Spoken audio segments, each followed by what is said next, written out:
User-Centered Web Design and the Userview Process, From Theory to an Online Music Shop, Part 2. Narrated by Eric Vati. Here is an overview of this lesson. When we talk about designing a website, the most powerful compass we have is the user themselves. By putting people at the center of every decision, we ensure that the site does more than just look good, it actually solves problems and fulfills needs. This approach reduces frustration, shortens learning curves, and ultimately drives higher conversion rates. Moreover, when the design respects the user's environment, culture, and expertise, it builds trust and loyalty. Business owners also reap benefits because satisfied users are more likely to return, recommend the site, and generate revenue.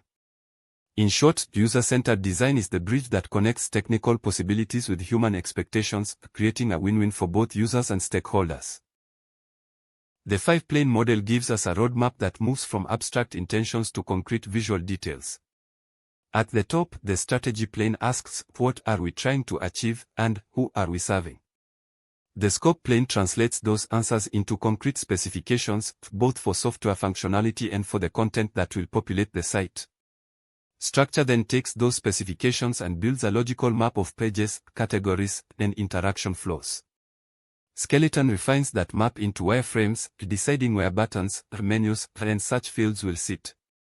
Finally, Surface adds color, typography, and imagery, turning the wireframe into a polished interface that users actually see and touch. Each plane builds on the one before it, ensuring a coherent and purposeful design process. In the strategy plane, we start by asking who will use the site and what they hope to accomplish. For an online bookstore, a typical user need might be to quickly locate a novel by a favorite author. At the same time, the site owner may have a financial target, such as generating £1 million in online sales within a year. The designer's job is to translate these two perspectives into a shared vision, a site that helps users find books efficiently while nudging them toward purchases that meet the revenue goal. This often involves creating personas, mapping user journeys, and setting key performance indicators that reflect both satisfaction and profit. By documenting these goals early, we create a North Star that guides every later decision. Moving down to the scope plane, we flesh out the concrete deliverables that will make the strategy real. On the software side, functional specifications detail features such as add to cart, search by ISBN, and user account management. On the hypertext side, content requirements enumerate the types of information the site will host, book titles, author biographies, reviews, and pricing data. It's crucial that these two lists speak to each other. A search function is useless without indexed content, and a rich catalog is pointless without a way to act on it. By writing clear, testable specifications, developers and content creators can work in parallel, reducing miscommunication and keeping the project on track. The structure plane is where we start to see the skeleton of the site emerge.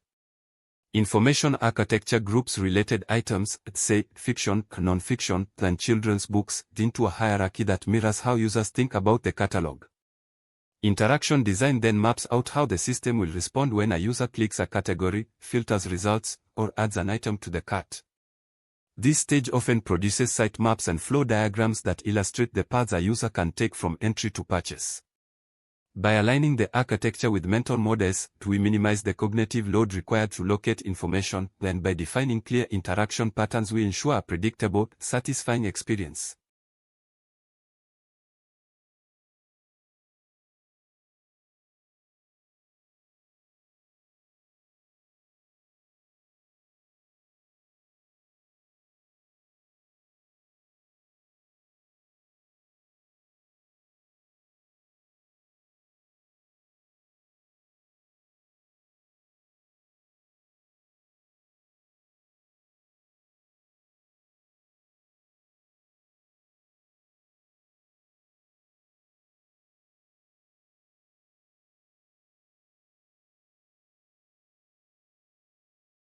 Finally, the surface plane adds the visual layer that users actually see.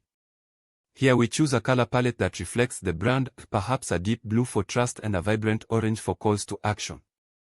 Typography is selected for legibility across devices, and high-quality images of book covers are integrated to create an inviting atmosphere. Visual hierarchy guides the eye toward important elements, such as the Buy Now button, while white space prevents clutter. Consistency across pages reinforces the brand and reduces the learning curve, allowing users to focus on their tasks rather than deciphering a new visual language on each page.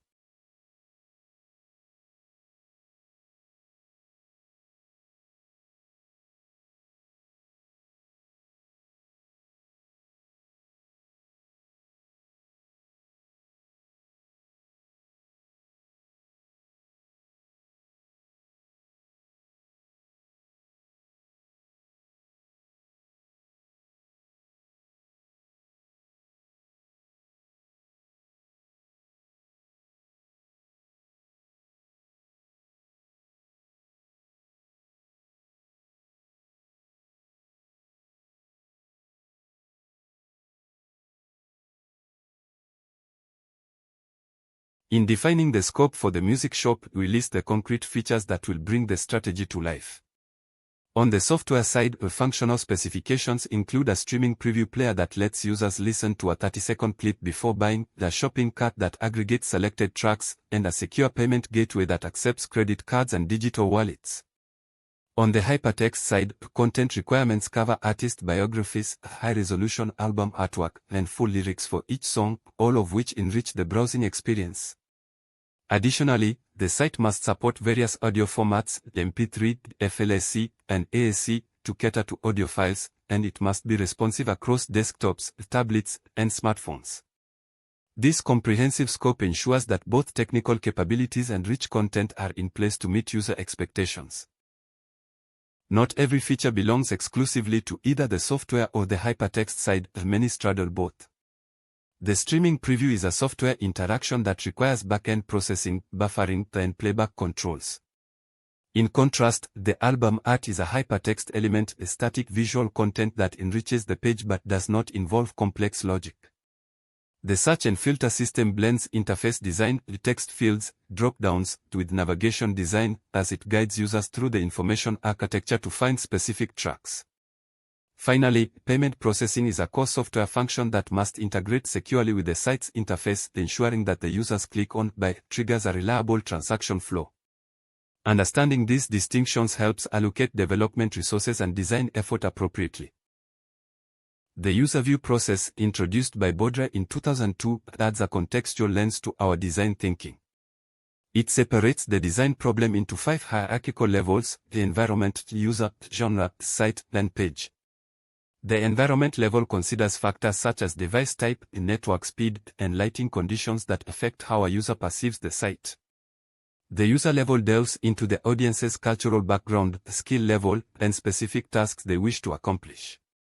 Genre refers to the category of the website, e.g., e-commerce, tourism, or education, and brings with it typical design conventions.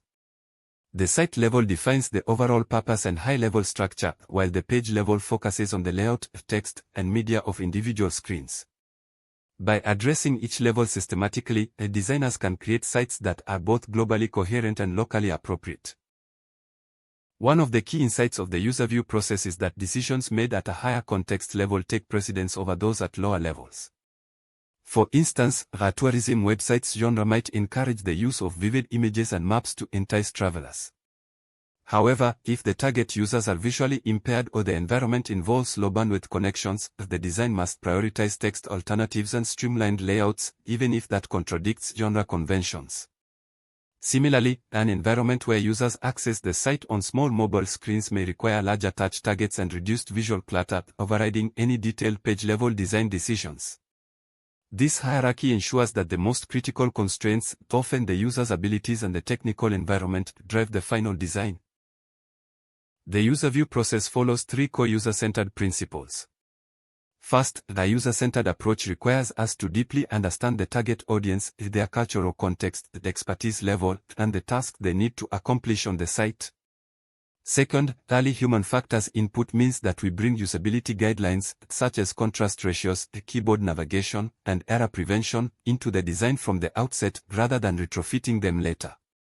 Third, iterative design embraces a cycle of prototyping, user testing, and refinement, allowing us to discover hidden problems and improve the experience continuously.